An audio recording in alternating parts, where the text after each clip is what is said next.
शारदा थानवी अपने इस वीडियो में आप लोगों को करवा रही हूँ कक्षा 12 राजनीति विज्ञान से संबंधित पूरी किताब में से जितनी भी आपकी एक्सीलेंट जो डेस्क वर्क है उसके अंदर जो भी नए क्वेश्चंस आए हैं इस बार बोर्ड परीक्षा से संबंधित MCQ हैं, थोड़े वो खाली स्थान है, फिलिप्स हैं, वो सारे के सारे पाठों से संबंधित उस डेस्क वर्क के सारे मैं क्वेश्चन आंसर अपने इस वीडियो में लेकर आई हूँ, ताकि ये वीडियो आपकी परीक्षा की दृष्टि से अत्यंत उपयोगी सिद्ध हो और आप लोगों की परीक्षा की तैयारी में आपकी सहायता भी कर सके। तो हम पहला पाठ जो है न्याय, खंड अ में यूनिट फर्स्ट में न्याय पाठ से संबंधित छोटे क्वेश्चंस, MCQs और फिलिप्स।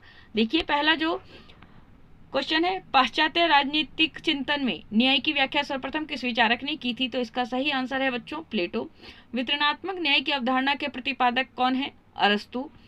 जिन राज्यों में न्याय विद्यमान नहीं है वे केवल चोर अचक्कों की खरीद फरोख्त है, यह कथन किसका है? संत ऑगस्टाइन का। मैं केवल 4 विकल्प आपको दे रखे हैं लेकिन मैं केवल सही आंसर बोल रही हूँ। न्याय की निष्पक्षता को राज्य व्यवस्था की आधारभूत प्रवृत्ति इनमें से कौन विचारक मानते हैं? न्याय की निष्पक्षता को राज्य व्यवस्था की आधारभूत प्रवृत्ति कौन से विचारक मानते हैं? ये है मनु एवं कौटिल्य। कानून के उल्लंघन पर दिया जाने वाला दंड न्याय के किस रूप को परिलक्षित करता है? कानूनी न्याय को। रिपब्लिक निम्न में से किसके द्वारा लिखित ग्रंथ है? प्लेटो द्वारा। प्लेटो ने मानवीय आत्मा में विद्यमान तत्वों में किसे नहीं शामिल किया है? सत्य को। खालिस्तान देखिए, जॉन रॉल्स के अनुसार प्रत्येक व्यक्ति को समान मूलभूत स्वतंत्रता को व्यापक व्यवस्था का समान अधिकार प्राप्त है। आपके पास में जो फिलिप में आएगा वो आएगा अधिकार। अरस्तु के अनुसार न्याय के कितने प्रकार हैं? 2। फिलिप में आएगा आपके 2। डेविड ह्यूम के अनुसार सार्वजनिक उपयोगिता को न्याय का एक स्रोत मानना चाहिए। आपके पास में फिलिप में आएगा न्याय में सर्वधर्म से अभिप्राय व्यक्ति के पालन से है। किससे पालन से है? कर्तव्य पालन से। अब हम स्टार्ट करते हैं। देखिए सेकंड जो आपके पास में चैप्टर आता है शक्ति, सत्ता और वैधता, उससे के क्वेश्चंस। राजनीति कौन, कब, क्या, कैसे प्राप्त करता है? पुस्तक के लेखक कौन है? लॉसवेल। शक्ति दूसरे के आचरण को अपने लक्ष्य के अनुसार प्रभावित करने की क्षमता है, यह कथन किसका है? ऑर्गेन्स सखी का। सत्ता आदेश पालन का करने का अधिकार और आदेश पालन करवाने की शक्ति है, यह कथन किसका है? हेनरी फ्योल का। इनमें से कौन सा सत्ता का रूप नहीं है? सैनिक सत्ता सत्ता का रूप नहीं कहलाती। परंपरागत सत्ता, करिश्माई सत्ता, कानूनी तर्कसंगत सत्ता, ये सभी सत्ता के प्रकार हैं, लेकिन सैनिक सत्ता सत्ता का रूप नहीं है। देखिए सेकंड चैप्टर का 5वां क्वेश्चन है आपके पास में, लैटिन भाषा के शब्द लेजिटिमस का अर्थ है लॉफुल। यूरोपीय चिंतन में प्रथम शक्तिवादी विचारक माना गया है। किसको माना गया है? मैकियावेली को। द वेब ऑफ गवर्नमेंट नामक पुस्तक के लेखक है मैकाइवर। निम्न में से जो राजनीतिक शक्ति का अनौपचारिक अंग है वह है राजनीतिक दल। फिर देखिए रिक्त स्थान की पूर्ति, लोकतंत्र का प्रधान लक्षण क्या है? वैधता। शक्ति या बल प्रयोग पर आधारित शासन क्या कहलाता है? अधिनायक तंत्र। इच्छा न कि बल राज्य का आधार होता है, यह कथन किसका है? TH ग्रीन का। परिवार में वृद्ध जनों को प्राप्त सत्ता क्या कहलाती है? परंपरागत सत्ता कहलाती है। अब आपके पास में देखिए जो चौथा अध्याय है स्वतंत्रता एवं समानता, इसका क्वेश्चन आंसर, स्वतंत्रता का अर्थ है नागरिक के सर्वांगीण विकास के लिए उपलब्ध सुविधाएं। इनमें से कौन सा वक्तव्य उचित है? सही युग में छांटना है। आपके पास में 4 कथन दे रखे हैं, इनमें से कौन कौन से सही हैं? देखिए पहला कथन, राजनीतिक स्वतंत्रता के बिना समानता का कोई औचित्य नहीं, समानता विधि के शासन में संभव है। तीसरा जो कथन है वो है समाज में संपत्ति का सभी नागरिकों में समान वितरण हो। चौथा है जो आपके पास में कथन वो है राष्ट्रीय संप्रभुता के बिना स्वतंत्रता कपोल कल्पना है। तो इसमें कौन कौन सा वक्तव्य सही है वो छांटना है। तो देखिए इसके अंदर जो सही वक्तव्य है वो है पहला, राजनीतिक स्वतंत्रता के बिना समानता का कोई औचित्य नहीं, ये बिल्कुल सही है। सेकंड भी सही है, समानता विधि के शासन में संभव है, ये भी सही है। फिर 4th नंबर, राष्ट्रीय संप्रभुता के बिना स्वतंत्रता कपोल कल्पना है, ये सही है। सामाजिक समानता को स्पष्ट करने वाला कौन सा कथन सही है? ये देखिए तीसरा नंबर क्वेश्चन, ये भी ऐसा ही है कि कौन सा कथन सही है? व्यक्ति को विकास का समान अवसर। सेकंड है बिना भेदभाव के कानूनी संरक्षण। तीसरा है समाज के सभी नागरिकों को की समान आय। चौथा है जाति आधार पर भेदभावों की समाप्ति। तो आपके पास में जो सही ऑप्शन आते हैं वो आता है पहला, व्यक्ति को विकास के समान अवसर मिलने चाहिए। सेकंड आता है बिना भेदभाव के कानूनी संरक्षण प्राप्त होना चाहिए। फोर्थ आता है जाति आधार पर भेदभावों की समाप्ति होनी चाहिए। फोर्थ नंबर क्वेश्चन है कौन सा विचार स्वतंत्रता का मूल मंत्र माना जाता है? तो कौन से विचार को स्वतंत्रता का मूल मंत्र में माना जाता है? यह है विधि का शासन। 5 है किस देश के नागरिक को समानता मौलिक अधिकार के रूप में प्राप्त है? समानता मौलिक अधिकार के रूप में प्राप्त है, ये देश है हमारे पास में भारत। स्वतंत्रता का अभिप्राय निरोध व नियंत्रण का सर्वथा अभाव है, यह कथन किसका है? लॉक का। निम्न वाक्यों में उचित शब्दों से रिक्त स्थानों की पूर्ति कीजिए। देखिए सबसे पहला क्वेश्चन है आपके पास में रिक्त स्थानों में स्वतंत्रता की समस्या का एकमात्र समाधान समानता में निहित है। 8 नंबर है गांधी जी स्वतंत्रता के सकारात्मक स्वरूप के पक्षधर थे। 9 नंबर मनुष्य के मार्ग में किसी भी प्रकार का प्रतिबंध न होने को स्वतंत्रता नहीं कहा जा सकता। नैतिक स्वतंत्रता का संबंध व्यक्ति के चरित्र यानी कि नैतिकता एवं औचित्यपूर्ण व्यवहार से है। अब आते हैं आपके पास में इनमें से कौन सा विचारक राजनीतिक समाजीकरण की व्याख्या करता है? पहला है हर्बर्ट साइमन, कावानाथ, आमंड और पावेल, या ये सभी? तो ये सभी। फिर कौन सा अभिकरण राजनीतिक समाजीकरण में सहायक नहीं है? राजनीतिक समाजीकरण में कौन सा अभिकरण सहायक नहीं है? ये है अनियंत्रित भीड़। पॉलिटिकल सोशलाइजेशन पुस्तक के लेखक है हर्बर्ट साइमन। निम्न में से किस देश में साम्यवादी व्यवस्था है? चीन में। राजनीतिक समाजीकरण की प्रथम व्याख्या करने वाले विद्वान है हर्बर्ट साइमन। निम्न में से कौन सा साधन राजनीतिक समाजीकरण से संबंध है? तो आपके पास में ऑप्शन देखिए, परिवार है, शिक्षण संस्थाएं हैं, राजनीतिक दल है, या उपयुक्त सभी? तो उपयुक्त सभी राजनीतिक समाजीकरण से संबंधित संस्थाएं हैं। निम्न में से किस साधन को समाजीकरण की प्रथम पाठशाला कहा जाता है? परिवार को। राजनीतिक समाजीकरण की प्रथम पाठशाला आपको कहलाती है परिवार। तो यहाँ पर जो फिलअप है उसमें पहला है, देखिए बच्चों, राजनीतिक दल अपनी नीतियों, विचारधारा और कार्यक्रमों के माध्यम से समाजीकरण का महत्वपूर्ण कार्य करते हैं। फिर 9वां है, प्रत्येक समाज अपनी संस्कृति के अनुरूप बालक को बोलना, अभिवादन का तरीका, पूजा पद्धति, पहनावा एवं खान पान की आदतें सिखाता है। फिर आपके पास में राजनीतिक समाजीकरण का उद्देश्य व्यक्तियों को अपनी राजनीतिक व्यवस्था की शिक्षा प्रदान करना तथा विकसित करना है। तो यहाँ पर फिलअप में आएगा शिक्षा। अब देखिए हमारे पास में जो अगला चैप्टर पढ़ रहा है वो है राजनीतिक संस्कृति। राजनीतिक संस्कृति के एमसीक्यूज और फिलअप्स हैं। देखिए पहला जो है आपके पास में क्वेश्चन वो है भारत और पाकिस्तान की राजनीतिक व्यवस्थाओं में अंतर का मुख्य कारण है। आपके पास में आंसर आएगा राजनीतिक संस्कृति। एलन बॉल की राजनीतिक संस्कृति पर आधारित पुस्तक का नाम आधुनिक राजनीति और सरकार। इनमें से कौन राजनीतिक संस्कृति का निर्धारक तत्व नहीं है? ये है लोगों की वेशभूषा। लोगों की वेशभूषा राजनीतिक संस्कृति को निर्धारित नहीं करती। निम्न में से किस देश की राजनीतिक संस्कृति क्रांति का परिणाम है? फ्रांस की राजनीति। निम्न में से जो विकासशील देश हैं जिसकी राजनीतिक संस्कृति विकसित देशों से भिन्न होगी वह है भारत। राजनीतिक संस्कृति उपागम की शुरुआत निम्न में से किस दशक में? 1950 से 60 के दशक में।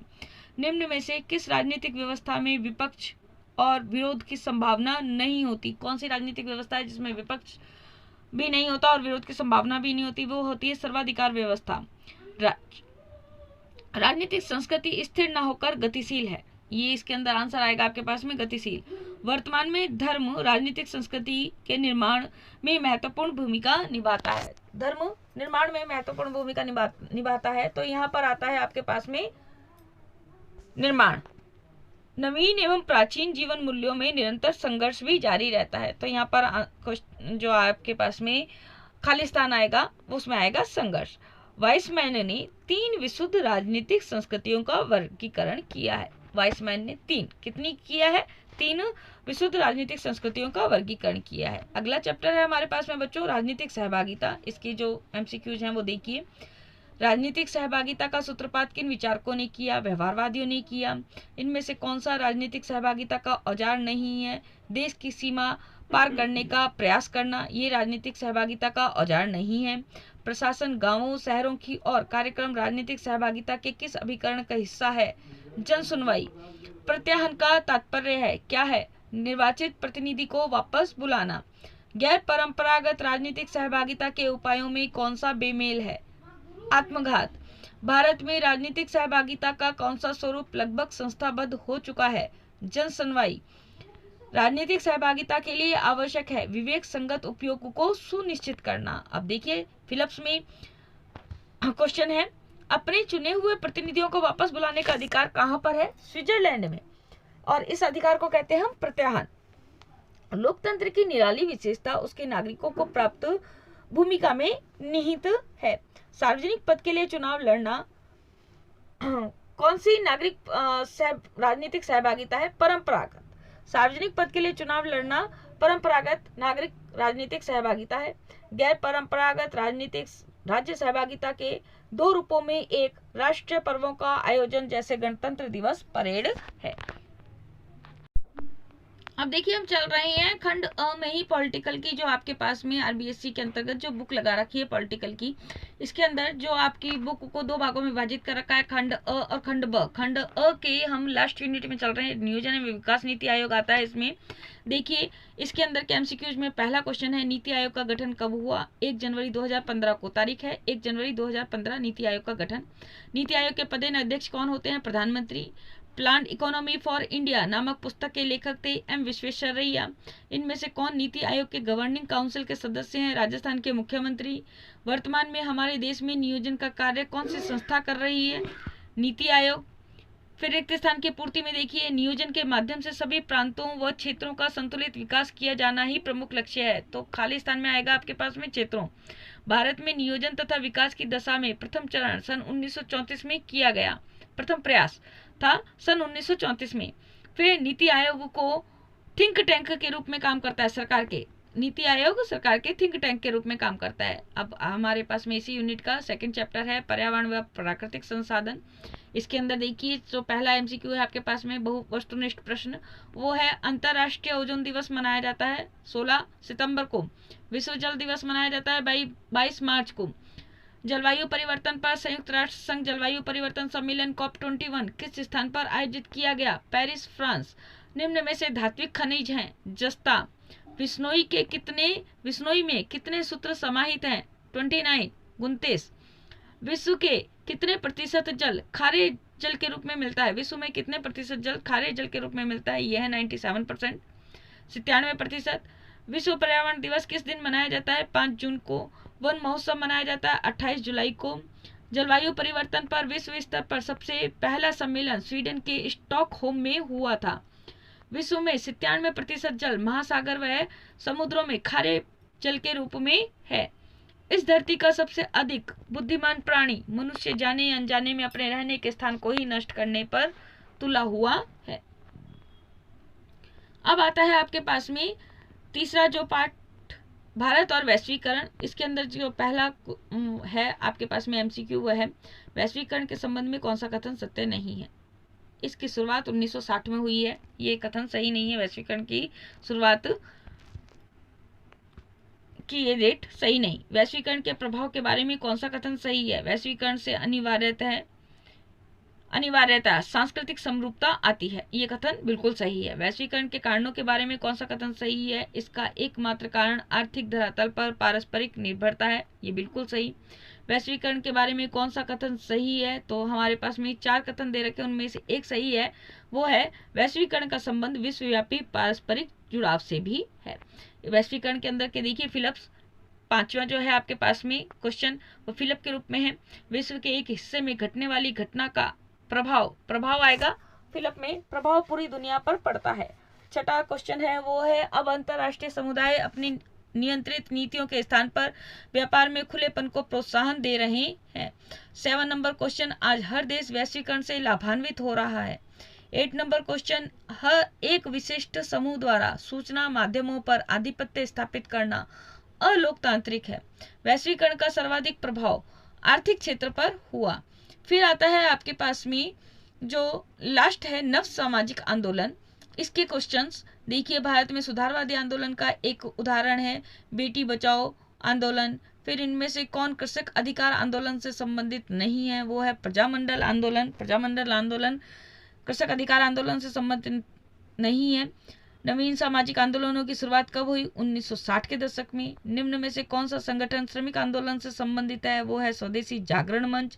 विकास के दुष्परिणामों के विरुद्ध आंदोलन से संबंधित है नर्मदा बचाओ आंदोलन। भारत में वैकल्पिक आंदोलन का उदाहरण है नारीवादी आंदोलन।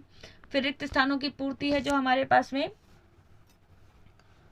नव सामाजिक आंदोलनों में, उसमें पहला है देखिए नक्सलवादी क्रांतिकारी सामाजिक आंदोलन की श्रेणी में आते हैं। 8वां है वैकल्पिक आंदोलन का एक उदाहरण नारीवादी आंदोलन है। फिर है रूढ़िवादी पितृ सत्ता को चुनौती देते हुए महिला आंदोलन ने परिवार से लेकर अर्थव्यवस्था और राज्य के जेंडर संविधिकरण का अभियान चलाया।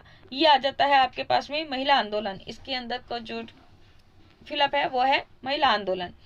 अब है आपके पास में सामाजिक और आर्थिक न्याय एवं महिला आरक्षण। इसके अंदर के एमसीक्यूज देखिए बच्चों, सामाजिक व आर्थिक न्याय के संबंध में संविधान के किस भाग में व्यवस्था की गई है? भाग 4 में। इनमें से कौन सा कथन सामाजिक न्याय की अवधारणा से मेल नहीं खाता? कौन सा कथन सामाजिक न्याय की अवधारणा से मेल नहीं खाता? ये है यह जातिगत भेदभावों को बढ़ावा देता है। फिर नंबर 3, परंपरागत रूप से शोषित व हाशिए पर स्थित लोगों के उत्थान हेतु संविधान में कौन सा विशेष प्रावधान किया गया है? आरक्षण की व्यवस्था की गई है। भारतीय संविधान का कौन सा अनुच्छेद अवसर की समानता प्रदान करता है? वो है अनुच्छेद 16। निःशुल्क एवं अनिवार्य शिक्षा अधिकार कानून किस तिथि से प्रभावित हुआ? यह है 1 अप्रैल 2010 को। भूख से मर रहे व्यक्ति के लिए लोकतंत्र का कोई महत्व नहीं है, यह कथन किसका है? पंडित नेहरू का। फिर आता है महिला आरक्षण से संबंधित कौन सा संविधान संशोधन अधिनियम संसद में अवलंबित है? 108वां। फिर रिक्त स्थानों की पूर्ति। फूट डालो और राज करो की नीति अपनाकर अंग्रेजों ने भारत को लंबे समय तक पराधीन करने में सफलता पाई। फिर आता है कबीर, लोक देवता, बाबा रामदेव से लेकर गांधी तक अनेक समाज सुधारकों ने समाज में व्याप्त भेदभाव व ऊंच नीच पर आधारित सामाजिक ढांचे को सुधारने का प्रयास किया है। भारत में 6 से 14 वर्ष तक के सभी बच्चे मौलिक अधिकार के रूप में निःशुल्क और अनिवार्य शिक्षा प्राप्त करते हैं। 11 नंबर क्वेश्चन है जो वह है वर्तमान सरकार ने सीमा पर तैनात सुरक्षा बल सशस्त्र सुरक्षा बल एसएसबी में 15% पद महिला के लिए आरक्षित किए हैं। तो कितने प्रतिशत? 15 को आपको खाली स्थान में डालना है। ये हुआ है हमारे पास में खंड अ से संबंधित सारे के सारे एमसीक्यूज, सारे के सारे पाठों के एमसीक्यूज और फिलअप्स। अब मैं करवाती हूँ आपको आगे खंड ब के एमसीक्यूज और फिलअप्स। ये जितने भी है मेरे बच्चों, ये जितने भी क्वेश्चंस हैं वो एक्सीलेंट की जो डेस्क वर्क आती है जो आप लास्ट में तैयारी करते हैं, ये सारे के सारे एक्सीलेंट डेस्क वर्क से आपके क्वेश्चंस लिए गए हैं। उसके आपको बिल्कुल आंसर क्वेश्चन और केवल उसका आंसर वो मैंने आपको बताया है। अगर आपको मेरा वीडियो पसंद आए तो प्लीज़ लाइक कमेंट और शेयर करना बिल्कुल भी ना भूलें। चैनल को भी सब्सक्राइब करना ना भूलें क्योंकि परीक्षा से संबंधित मैं नित नए वीडियो अपने इस चैनल पर डालती रहूंगी। तो आपको लाइक भी करना है, कमेंट भी करना है और शेयर भी करना है और चैनल को सब्सक्राइब करना बिल्कुल भी नहीं भूलना, जिसके लिए आपको स्क्रीन पर दिए गए बेल आइकन को दबाना है। अब हम करेंगे खंड ब के यूनिट वाइज क्वेश्चन आंसर। चलिए बच्चों, पॉलिटिकल की ही हम बुक में भाग 2 में चलते हैं, जिसमें हम पहले फर्स्ट यूनिट में कर रहे हैं भारत के संविधान की विशेषताएं, अध्याय पहला। इसके अंदर के एमसीक्यूज पहले और उसके बाद में फिलअप्स जो करेंगे। देखिए, भारतीय संविधान को संविधान सभा द्वारा अंगीकार कब किया गया? 26 नवंबर 1949 को संविधान सभा द्वारा संविधान को अंगीकार किया गया, यानी कि स्वीकार किया गया। वो किया गया 26 नवंबर 1949 को। भारत के संविधान में अनुच्छेद कितने हैं? 395 395। नीति निर्देशक तत्व किस देश के संविधान से लिए गए हैं? आयरलैंड। राज्यों में संवैधानिक संकट उत्पन्न होने पर राष्ट्रपति शासन संविधान के किस अनुच्छेद के तहत लगाया जाता है? अनुच्छेद 356 के तहत। 42वें संविधान संशोधन द्वारा प्रस्तावना में किन शब्दों को जोड़ा गया है? समाजवादी, पंथ निरपेक्ष तथा अखंडता को। 42वें संविधान संशोधन द्वारा प्रस्तावना में किन शब्दों को जोड़ा गया है? समाजवादी, पंथ निरपेक्ष तथा अखंडता को। 6 नंबर क्वेश्चन, भारत के संविधान की प्रस्तावना में प्रयुक्त हम भारत के लोग वाक्यांश से क्या तात्पर्य है? इसका आंसर आएगा द संविधान को स्वीकार करने वाले भारत के नागरिक। मैं आपको चारों ऑप्शन नहीं बोल रही हूँ बच्चों, केवल जो आंसर है सही वही आंसर बोल रही हूँ। प्रस्तावना न्याय का स्वरूप है। कैसी? प्रस्तावना न्याय का स्वरूप है सामाजिक न्याय, आर्थिक न्याय, राजनीतिक न्याय या उपयुक्त सभी। तो प्रस्तावना न्याय का स्वरूप है, इसमें सारी ही बातें समाहित है, सामाजिक न्याय भी, आर्थिक न्याय भी, राजनीतिक न्याय भी, इसलिए इसका आंसर होगा उपयुक्त सभी। फिर आएगा आपके पास में रिक्त स्थानों की पूर्ति कीजिए। भारतीय संविधान को लिखने में 2 वर्ष 11 माह व 18 दिन लगे। कितना आएगा आपके पास में खाली स्थान में? 18। भारतीय संविधान में अनुसूचियां हैं कितनी? 12 है। हमारा संविधान विश्व का सबसे संविधान है विशाल, तो यहाँ पर खाली स्थान में आएगा विशाल। संविधान के 61वें संशोधन द्वारा मताधिकार की आयु 21 वर्ष से घटाकर कितनी कर दी गई है? 18 वर्ष। मताधिकार की आयु कर दी गई है 18 वर्ष। कौन से संविधान संशोधन द्वारा? 61वें। प्रसिद्ध राजनीति शास्त्री राजीव भार्गव ने धर्मनिरपेक्षता को असूली फासले का सिद्धांत भी कहा है। तो धर्मनिरपेक्षता को असूली फासले का सिद्धांत किस प्रसिद्ध राजनीति शास्त्री ने कहा है? ये भी एक क्वेश्चन बनता है, राजीव भार्गव ने। और किसको कहा है? धर्मनिरपेक्षता को असूली फासले का सिद्धांत भी कहा है। तो ये हुए हमारे पास में चैप्टर फर्स्ट के। चैप्टर थर्ड के सेकंड चैप्टर आपके इसमें नहीं है परीक्षा में, उसको हटा दिया गया है। तो थर्ड चैप्टर भारत की संघीय व्यवस्था के आधारभूत तत्व, इसके जो वस्तुनिष्ठ प्रश्न है देखिए। पहला प्रश्न, वर्तमान में हमारे देश में कितने राज्य हैं? 29। यहाँ पर किताब के अनुसार 29 है, तो जो हमारे पास में ऑप्शन है इसमें बेटा 29 ही है, लेकिन अभी 28 राज्य हो चुके हैं।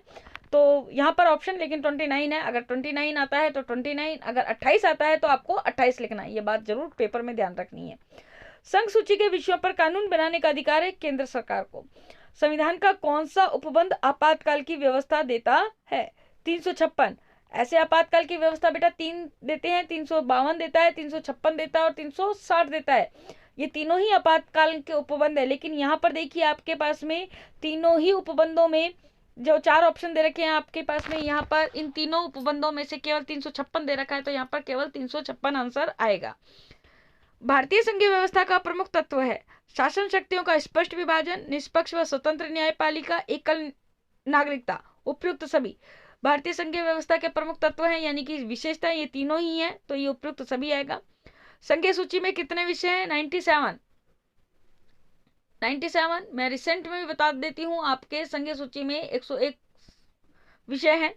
यहाँ पर 97 दे रखा है इसलिए 97 है। संघीय सूची में 97 विषय हैं, इसी कारण ये सबसे लंबी सूची है। इसमें किस प्रकार के विषय हैं? राष्ट्रीय महत्व के। आंसर क्या आएगा आपके पास में? राष्ट्रीय महत्व के विषय है जो संघीय सूची में शामिल किए गए हैं।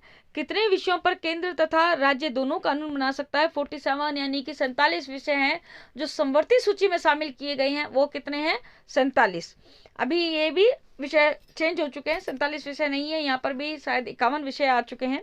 संघ सूची पर केंद्र और राज्य सूची पर राज्य कानून बनाता है, परंतु समवर्ती सूची पर कौन कानून बनाता है? तो यहाँ पर राइट आंसर होगा बेटा केंद्र व राज्य दोनों ही सरकारें। केंद्र व राज्य दोनों ही सरकारें जो आपकी संघ सूची पर भी कानून बनाती है और मतलब समवर्ती सूची। संघ सूची पर केंद्र और राज्य सरकारें दोनों ही, संघ सूची पर केंद्र सरकार बनाती है और राज्य सूची पर राज्य सरकार बनाती है, लेकिन समवर्ती सूची ऐसी है जिसके ऊपर केंद्र सरकार भी कानून बनाती है और राज्य सरकार को भी उतना ही अधिकार होता है। फिर आता है हमारे पास में रिक्त स्थानों की पूर्ति। देखिए आपके पास में 9 नंबर में है जो है राज्यपाल केंद्र और राज्य के संघर्ष के समय महत्वपूर्ण भूमिका निभाता है। जब, तो यहाँ पर आएगा महत्वपूर्ण। 10 नंबर में जब भारत या इसके किसी भाग की वित्तीय स्थिरता संकट में होती है तब राष्ट्रपति संकट की घोषणा कर सकता है। किस संकट की? वित्तीय संकट की घोषणा कर सकता है। भारत में दोहरी नागरिकता की प्रथा नहीं है, तो यहाँ पर खाली स्थान में आएगा प्रथा। भारत संघ के राज्यों को संघ से पृथक होने का अधिकार नहीं है, तो यहाँ पर आएगा आपके पास में आंसर पृथक। मॉरिस जोन्स ने भारतीय संघवाद को सौदे वाला संघवाद माना है। किसने माना है? मॉरिस जोन्स ने। सौदे वाला संघवाद किसने माना है? मॉरिस जोन्स ने। अब हम देखिए जो अगली यूनिट है वो है अध्याय 1 में संसद, लोकसभा एवं राज्यसभा। वो देखिए हमारी संसद मुख्य रूप से कौन सा कार्य करती है? कानून बनाने का। संसद के 2 सदन है, कौन कौन से? लोकसभा व राज्यसभा। धन विधेयक सर्वप्रथम किस सदन में प्रस्तुत किया जाता है? लोकसभा में प्रस्तुत किया जाता है। राजस्थान की राज्यसभा के लिए अधिकतम कितने सदस्य निर्वाचित हो सकते हैं? 10। लोकसभा के सदस्यों का कार्यकाल निर्धारित है 5 वर्ष। राज्यसभा का सभापति कौन होता है? उपसभापति। लोकसभा में कार्यवाही का संचालन कौन करता है? अध्यक्ष। राज्यसभा के सदस्यों का कार्यकाल होता है 6 वर्ष। रिक्त स्थानों की पूर्ति में ऋग्वेद में सभा और समिति नामक दो संस्थाओं का उल्लेख आता है।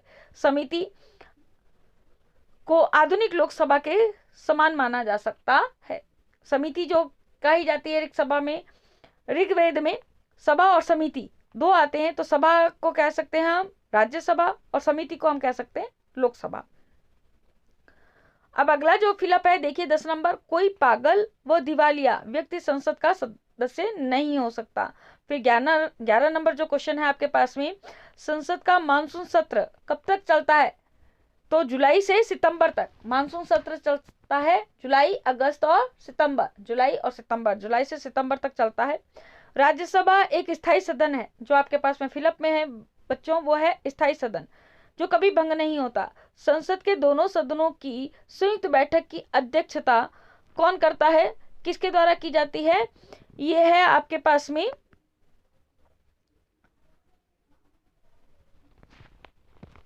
संसद के दोनों सदनों की अध्यक्षता की जाती है आपके पास में राष्ट्रपति द्वारा। देखिए फिलअप में आपके पास में 13 नंबर जो क्वेश्चन आता है वो देखिए, संसद के दोनों सदनों की संयुक्त बैठक की अध्यक्षता लोकसभा द्वारा की जाती है। तो आपके पास में ये क्वेश्चन है लोकसभा, यहाँ पर आपके पास में जो फिलअप आएगा उसके अंदर आएगा लोकसभा। अब हम करते हैं न्यायपालिका, सर्वोच्च न्यायालय का गठन, कार्य एवं न्यायिक पुनरावलोकन। ये जो अध्याय है इसके एमसीक्यूज, ये देखिए, न्यायपालिका के न्यायाधीशों की नियुक्ति प्रक्रिया में निम्न में से किसे सम्मिलित किया गया है? राष्ट्रपति को। वर्तमान समय में लोक हितों की सुरक्षा का सर्वाधिक सशक्त माध्यम है जनहित याचिका। भारत का सर्वोच्च न्यायालय स्थित है नई दिल्ली में। अधिकारों की रक्षा के लिए सरकार का कौन सा अंग सबसे महत्वपूर्ण है? न्यायपालिका। किस अनुच्छेद में उच्च न्यायालयों को रिट जारी करने की शक्ति प्राप्त है? अनुच्छेद 226 में। कानून को लागू करने का कार्य सरकार का कौन सा अंग करता है? कार्यपालिका। परमादेश किस अनुच्छेद में स्पष्ट किया गया है? अनुच्छेद 32 में। निम्न में से भारतीय न्याय व्यवस्था की शीर्षस्थ संस्था है सर्वोच्च न्यायालय। अब इसके फिलअप्स देखिए, संविधान के अनुसार न्यायाधीशों के वेतन और भत्ते के लिए विधायिका की स्वीकृति नहीं ली जाएगी। तो यहाँ पर आपके पास में खाली स्थान में आएगा स्वीकृति। राष्ट्रीय न्यायिक नियुक्ति आयोग का अध्यक्ष भारत का प्रमुख न्यायाधीश होता है। राष्ट्रीय न्यायिक नियुक्ति आयोग का अध्यक्ष भारत का मुख्य न्यायाधीश होता है। तो यहाँ पर जो खाली स्थान में आएगा वो मुख्य न्यायाधीश। भारत के सर्वोच्च न्यायालय को अधिकार है कि वह किसी एक उच्च न्यायालय में चल रहे मुकदमे को दूसरे उच्च न्यायालय में भिजवा सकता है। तो यहाँ पर जो खाली स्थान में आएगा बच्चों वो आएगा दूसरे उच्च न्यायालय में भिजवा सकता है। 12 नंबर जो फिलअप है उसमें देखिए, संविधान की व्याख्या और नागरिक अधिकारों की रक्षा का दायित्व न्यायालय को दिया जाता है। तो यहाँ पर आएगा आपके फिलअप में न्यायालय को दिया जाता है। सर्वोच्च न्यायालय के परामर्शी स्वरूप में दी गई सलाह को मानना सरकार के लिए अनिवार्य नहीं है। तो यहाँ पर आएगा सरकार के लिए अनिवार्य नहीं है, तो सरकार आएगा आपके पास में खाली स्थान में। अब आते हैं हमारे पास में जातिवाद एवं सांप्रदायिकता में से एक महत्वपूर्ण क्वेश्चन। ये देखिए, जाति भारत में एक महत्वपूर्ण दल है, निम्न में से किस विद्वान ने कहा है? जयप्रकाश नारायण ने। निम्न में से कौन से राज्य की राजनीति में जाति का प्रभाव ज्यादा है? बिहार में, उत्तर प्रदेश में, आंध्र प्रदेश में या उपयुक्त सभी? तो इसका आंसर आएगा बच्चों उपयुक्त सभी। भारत विभाजन का प्रमुख कारण क्या था? सांप्रदायिकता। गुजरात के गोधरा में सांप्रदायिक घटना हुई फरवरी 2000 में। सांप्रदायिकता का प्रमुख दुष्परिणाम होता है राजनीतिक अस्थिरता, राष्ट्रीय एकता में बाधा, आर्थिक हानि या उपयुक्त सभी? तो यहाँ पर आंसर उपयुक्त सभी आएगा। वोट की राजनीति ने बढ़ाया है किसको? जातिवाद को। भारत विभाजन का प्रमुख कारण था सांप्रदायिकता। लोकतांत्रिक और पंथ निरपेक्ष भारत में जो कारक आज भी मुख्यतः जाति निर्धारित करता है वह है जन्म। जातिवाद एवं सांप्रदायिकता दोनों ही भारतीय राजनीति को प्रभावित करने वाले तत्व हैं। तो राजनीति आएगा यहाँ पर फिलअप में। वोट राजनीति ने जातिवाद को और भी ज्यादा बढ़ावा दिया है। यहाँ पे खाली स्थान में आएगा आपके पास में जातिवाद। धार्मिक समूहों द्वारा अपने को अलग वर्ग मानकर अपने वर्गीय हितों को राष्ट्रीय हितों से अधिक प्राथमिकता देने को सांप्रदायिकता कहते हैं। यहाँ पर खाली स्थान में आएगा बच्चों सांप्रदायिकता। भारतीय संविधान में धर्म के आधार पर आरक्षण को अस्वीकार किया गया है। तो यहाँ पर फिलअप में आएगा आपके पास में अस्वीकार। अब आते हैं हम आतंकवाद वाले चैप्टर में। वर्तमान समय में विश्व शांति को किससे खतरा है? आतंकवाद। निम्नलिखित में से कौन सा देश आतंकवाद को प्रश्रय देता है यानी कि आश्रय देता है? पाकिस्तान। LTTE लिट्टे किस देश में सक्रिय था? श्रीलंका में। आतंकवादी संगठन है, श्रीलंका में सक्रिय था ये। निम्नलिखित में से कौन सा प्रदेश आतंकवाद से सर्वाधिक प्रभावित है? जम्मू एवं कश्मीर। 9/11 की आतंकवादी घटना कहाँ हुई थी? संयुक्त राज्य अमेरिका में। बंबई में किस वर्ष बम विस्फोटों में 317 लोगों की हत्या हुई? 1993 में। नक्सली आतंकवाद से संबंधित राज्य है। नक्सली आतंकवाद देखिए सारे ही राज्यों में है, झारखंड, छत्तीसगढ़, उड़ीसा, यहाँ पे तीनों राज्य दे रखे हैं, तीनों ही राज्यों में नक्सली आतंकवाद सक्रिय है।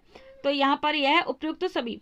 भारतीय लोकतंत्र के लिए सबसे गंभीर चुनौती है राजनीति का अपराधीकरण, भ्रष्टाचार, विमुद्रीकरण, इनमें से कोई नहीं। राजनीति का अपराधीकरण ये भारतीय लोकतंत्र के लिए सबसे गंभीर चुनौती है। हमारे पास में देखिए फिलअप आ रही है। भ्रष्टाचार देश की अर्थव्यवस्था को चौपट कर देता है। तो आपके पास में जो आएगा यहाँ पर खाली स्थान में वो आएगा चौपट। सरकारी विभागों में स्वविवेक के निर्णय की जो है गोपनीयता के कारण भ्रष्टाचार पनपने की आशंका रहती है। ये आएगा यहाँ पर आपके पास में गोपनीयता। अगला आएगा सार्वजनिक महत्व के पदों पर संदिग्ध आचरण करने वाले को क्या कहा जाता है?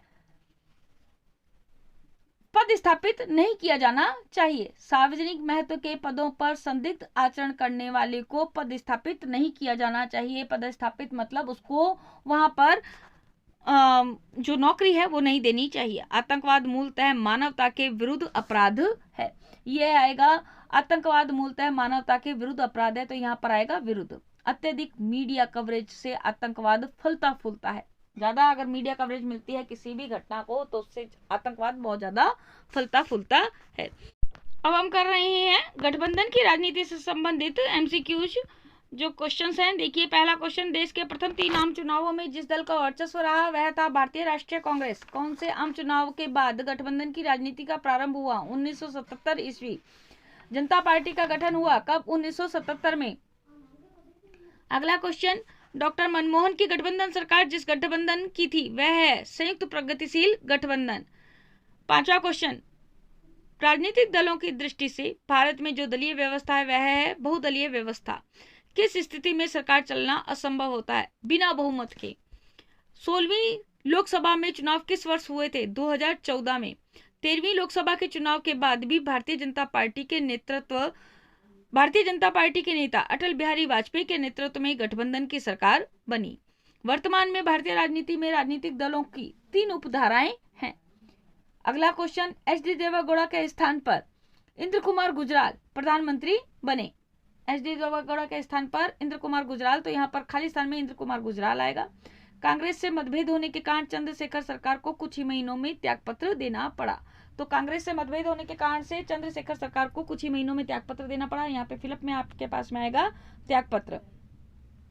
हमारे पास में अगला जो पार्ट है वो है देखिए भारत की विदेश नीति की प्रमुख विशेषता एवं गुटनिरपेक्षता। इससे संबंधित हमारे पास में जो है प्रश्न बैंक में क्वेश्चंस वो देखिए सह अस्तित्व का भावार्थ है जियो और जीने दो। भारतीय विदेश नीति के उद्देश्य से मेल नहीं खाने वाला कथन है साम्राज्यवाद का प्रसार। सील शब्द का भावार्थ है आचरण। अगला क्वेश्चन, भारत ने संयुक्त राष्ट्र संघ के किस अंग की स्थायी सदस्यता की मांग कर रखी है? सुरक्षा परिषद। गुटनिरपेक्ष आंदोलन के संस्थापक थे नेहरू, नासिर, टीटो, ये सभी। तो ये सभी गुटनिरपेक्ष आंदोलन के संस्थापक ये सभी थे, नेहरू भी थे, नासिर भी थे, टीटो भी थे। स्वतंत्र विदेश नीति का संकल्प किसका था? पंडित नेहरू का था। विश्व का 2 गुटों में विभाजन किस युद्ध के पश्चात हुआ? द्वितीय विश्व युद्ध के पश्चात। हमारी विदेश नीति सदैव शांतिपूर्ण सह अस्तित्व की रही है। फिर आएगा सन 1971 में बांग्लादेश का निर्माण हुआ। भारत ने सदैव अंतर्राष्ट्रीय संस्थाओं का खुलकर समर्थन किया। फिर आएगा भारत ने सन 1983 में नई दिल्ली में आयोजित 7वें गुटनिरपेक्ष आंदोलन के शिखर सम्मेलन की मेजबानी की। तो यहाँ पर खाली स्थान में आएगा गुटनिरपेक्ष।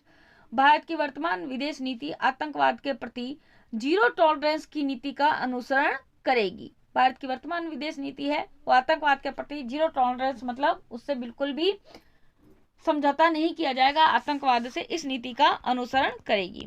अब आता है हमारे पास में अगला चैप्टर, संयुक्त राष्ट्र संघ संगठन एवं विश्व शांति में योगदान।